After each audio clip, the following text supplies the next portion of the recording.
There is no international right to abortion.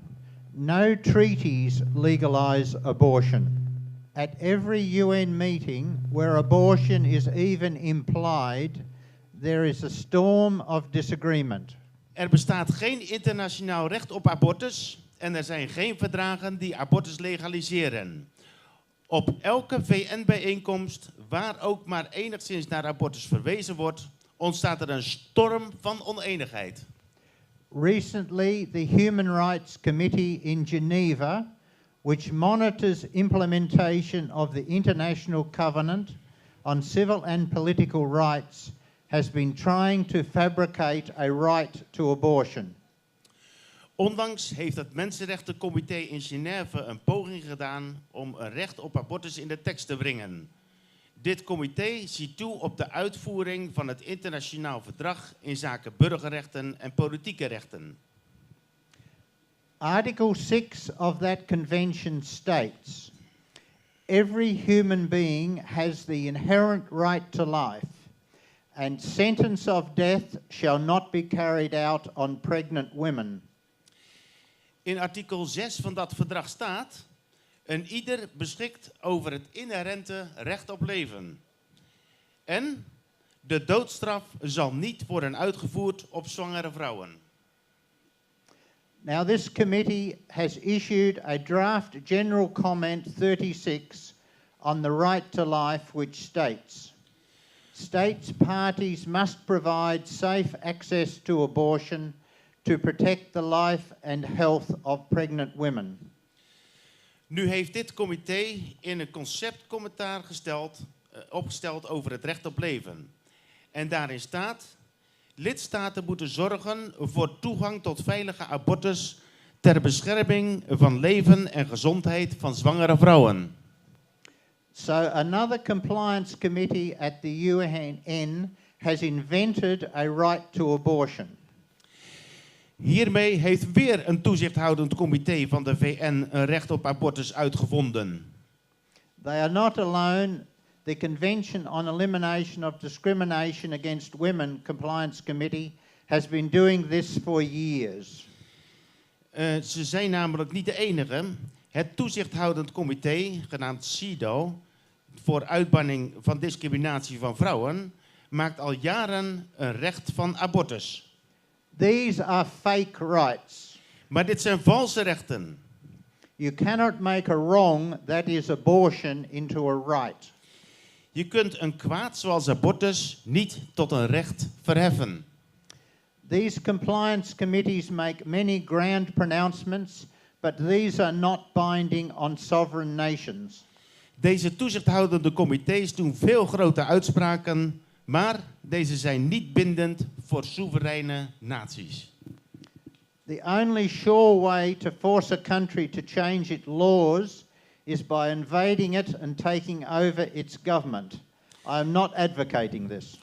De enige manier om een land te dwingen zijn wetten te veranderen, is door het land binnen te vallen en de regering over te nemen. Dat is overigens iets waar ik niet voor pleit. The next way to get countries to change their laws is to trick them. De volgende manier om landen ertoe te brengen hun wetten te veranderen, is om ze te misleiden. These UN compliance committees are experts in this field. En deze toezichthoudende comité's van de VN zijn experts op dit gebied. They proclaim a right to abortion where there is not one. Ze verkondigen een recht op abortus waar er helemaal geen is. Rich countries donating money to poor countries can put pressure on them to change their laws. He who pays the piper picks the tune. Rijke landen die geld doneren aan arme landen kunnen ook druk uitoefenen, zodat zij hun wetten veranderen. Wie betaalt, die bepaalt. The most widely accepted convention at the UN is the Declaration of the Rights of the Child, adopted by the UN General Assembly in 1959.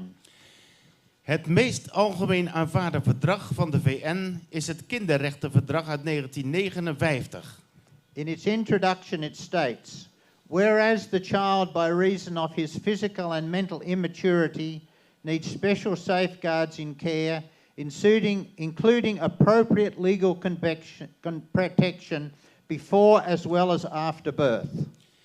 Daar staat in de inleidende tekst dat het kind op grond van zijn lichamelijke en geestelijke onrijpheid bijzondere bescherming en zorg nodig heeft, met inbegrip van geëigende wettelijke bescherming, zowel voor als na de geboorte.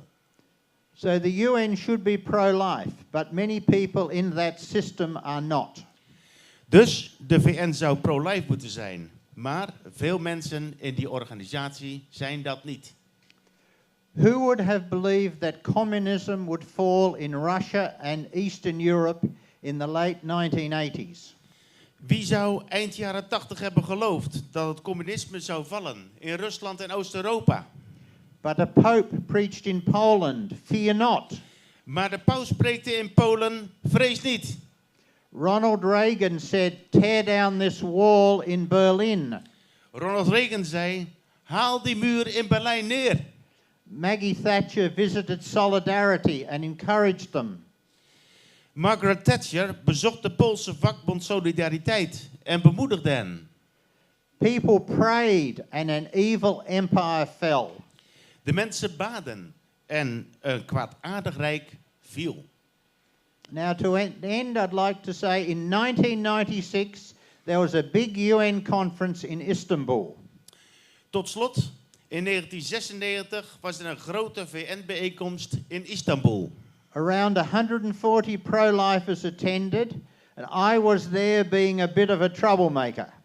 Er waren zo'n 140 pro-life mensen aanwezig en ik, Pieter, was er een beetje om dwars te liggen. The pro-abortion countries, mainly the European Union, got nothing for their evil agenda at this meeting. De pro-abortuslanden, voornamelijk de EU, kregen tijdens deze bijeenkomst niets voor elkaar van een kwade agenda. There were 3 Dutch grannies there who prayed, which was wonderful. I call it the miracle of Istanbul. Er waren 3 Nederlandse oma's mee om te bidden, wat geweldig was. Ik noem dat het wonder van Istanbul. Continue to pray and lobby peacefully to end abortion. God bless you all. Blijf bidden en vreedzaam lobbyen om abortus te stoppen. God zegene u allen. Dank u wel.